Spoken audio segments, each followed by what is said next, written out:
Maybe he's simple. No, I'm just lost. See, we're trying to get to... I'm the Highwayman. Okay, good to know.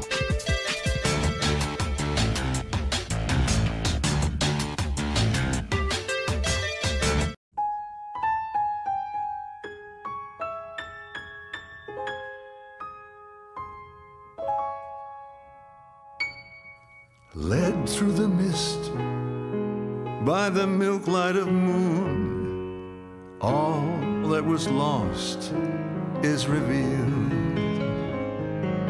Our long bygone burdens, mere echoes of the spring.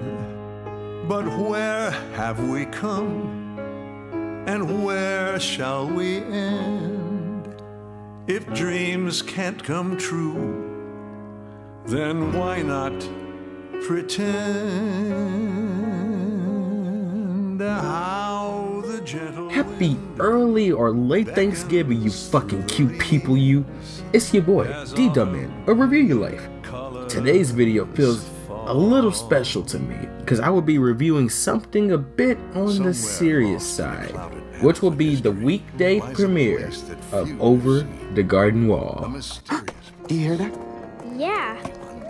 Do you think it's some kind of deranged lunatic with an axe waiting out there in the darkness for innocent victims? Greg! Greg! But before we get started with this, we'll have to go through this, and then we'll leave off at this. Let's go.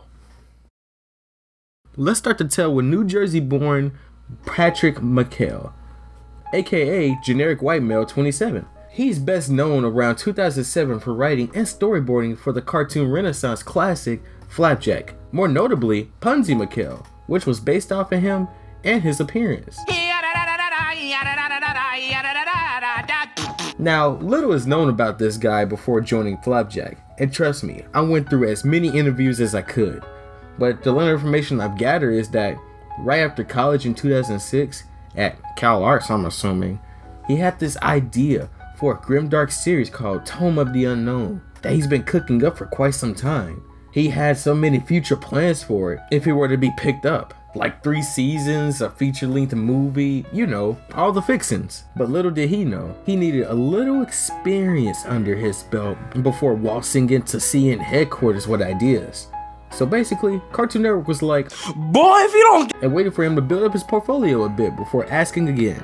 So he continued on Flapjack from 2007 to 2008 and went on to storyboard and direct a couple of episodes of Adventure Time from 2010 to 2013. While working on Adventure Time, he still wanted to get his idea out there somehow, if Cartoon Network wasn't going to budge. So he started working on a 9-minute short film called Tome of the Unknown, Harvest Melody, which involved a more uplifting tone than his last iteration, tumbler noses, music, and more notably, the guy, Elijah Wood. The short film was finished in 2013, and its official screening was September 9th of that year at the LA Shorts Festival, along with many other festivals as follows.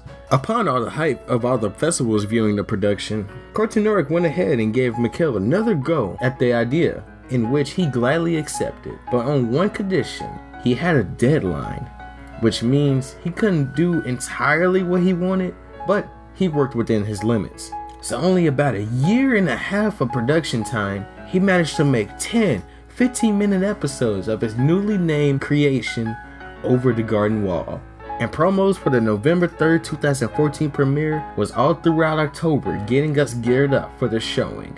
2 episodes will play back to back Monday through Friday, where the conclusion was held. And it was promoted as if it was only going to be shown once and never mentioned again. So with all the hoo-ha sorted out, I can now start with the review based off of production, main plot, and yeah, I dab on nostalgia. So without any further ado, let's get right into the production. Covering production could be biased for me, based on the fact that I will always commend what a perfect story they did in such a short amount of time. But I have to be realistic and go through several other perspectives as well.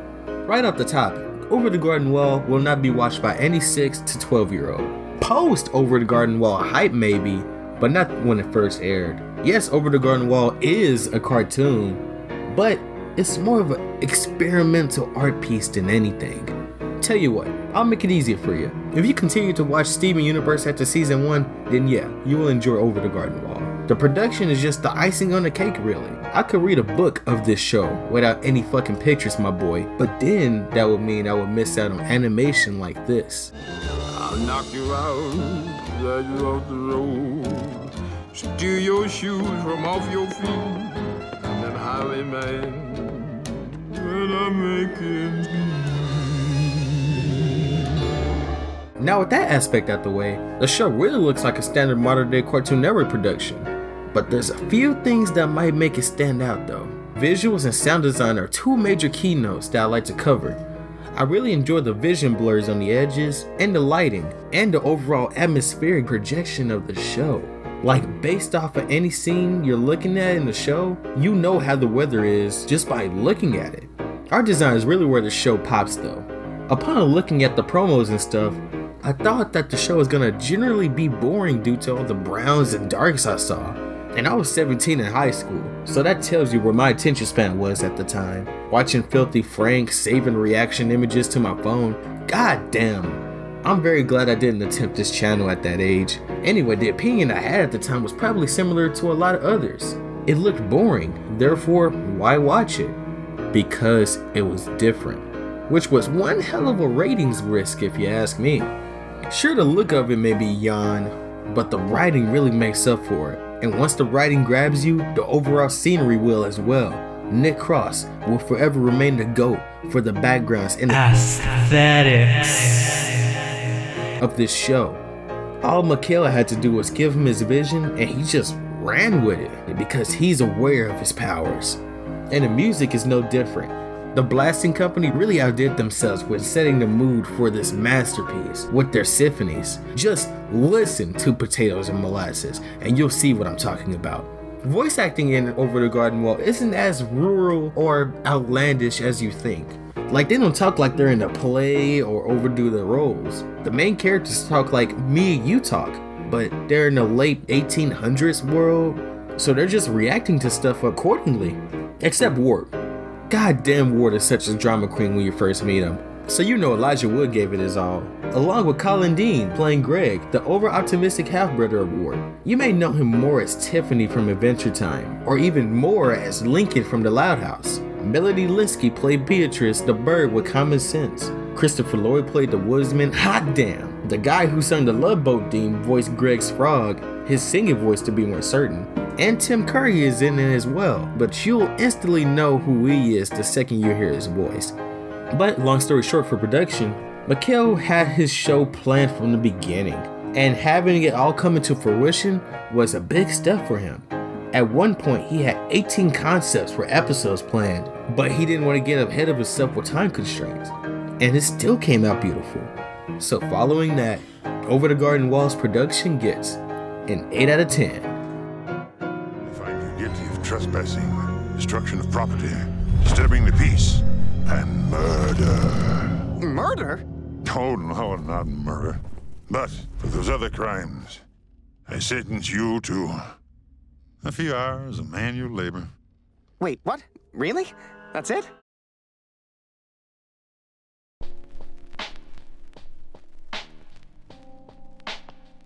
Main plot for Over the Garden Wall is gonna be a touchy subject for me to explain, because I want to give you guys the incentive to watch it for yourselves, like most of my reviews, except this one. So I'm gonna make this as spoiler free as I can. Greg and Ward fucking die and they're sent to purgatory. Nah, I'm just fucking playing with y'all. But the story does begin in a world that they're not familiar with. We just open up to a scene of them wandering through the forest abyss trying to find their way back home. And on their way, they meet a handful of interesting characters, beasts, and even talking animals. I want to steal. So basically, it's not what they're used to. but they adapt pretty fast and play along throughout the shenanigans of their adventures. Well, mainly Greg does. Wart isn't much of a decision maker as his halfway younger stepbrother. And later Beatrice comes along and guides them, being their voice of reason. And they all have likable traits to them, which is interesting enough because Wart is based off a teenage Patrick McHale, while Greg is based off a kid him. So watching himself basically butt heads is quite the concept. Now, everything isn't sunshine and lollipops throughout the story, but there is a beast that lurks the woods of this world, and the woodsman is one of his victims he terrorizes and warns the kids of his worries. But they brush him off for the thought that he was probably crazy. So there is an antagonist in this story, but I won't weigh heavy on his attributes due to containing your interest. Just know that he's equivalent to the Lich of Adventure Time. Anyway, Beatrice is leading Wart and Greg on a path to the woman called Adelaide, the good woman of the forest, who will help the boys back home. Because apparently she's magic or some shit, I don't know. I would believe it. They are in a land full of fish fishing, why not? But that's the main plot point of the series. Of course there's more to it than that, but this point only lasts for 4 episodes, but it gives us substance and hope for the boys' adventure. Again, there's not much I can tell you without spoiling, but I do want to mention one thing. Jason fucking Ducking Thunderburger will make you piss your pants as soon as he talks. You've been warned. Every character has a likable trait to them. No one is a butthole or mean for no reason. Well, except the tavern lady. We bring joy and happiness to the world. Good luck, bad luck, I don't need any of it. Curse you, lady, curse you. You'll die someday and I'll laugh. Laugh! Ha ha ha ha! But even the main antagonist, the Beast, doesn't have any on-screen evil. Unless you call episode 10 on-screen evil. But he's just instructing people to do sketchy things. He doesn't abuse them or shit like that. But all in all, Over the Garden Wall is a short but sweet story. There's a lot of twists and turns to keep you on your feet, just salivating for the next episode. You guys will really appreciate the fact that I didn't go into depth on this main plot, because when you watch it yourselves, you'll realize that you probably wouldn't have enjoyed it as much if I did. Just know that the story has a happy ending, and you'll be content from that point forward. Main plot of Over the Garden Wall is 10 out of 10. Now on to nostalgia. Considering this was released 3 years ago, there's not much nostalgia per se, but I'm dedicating the section to how I felt at the time while watching it. Because nostalgia is a feeling of longing, and this show in particular made me appreciate story and animation and not just watching shit for goofs and gaffs. And I'm not saying that Over the Garden Wall didn't have that, because it was pretty well balanced in both fields. But before that time, shows like Avatar: The Last Airbender, Ben 10 Alien Force, Scooby-Doo Mystery Inc., hell, even Symbiotic Titan didn't cross my mind as entertaining series, because those are shows you had to pay attention to for story elements. So I never gave them a chance because I wanted straightforward comedy. Now that's weird considering the fact that shows like Jake Long and Daddy Phantom had that too, and I love those. But the difference is, they built up to it naturally and didn't force it in your face when the series started. You were kinda just threw in.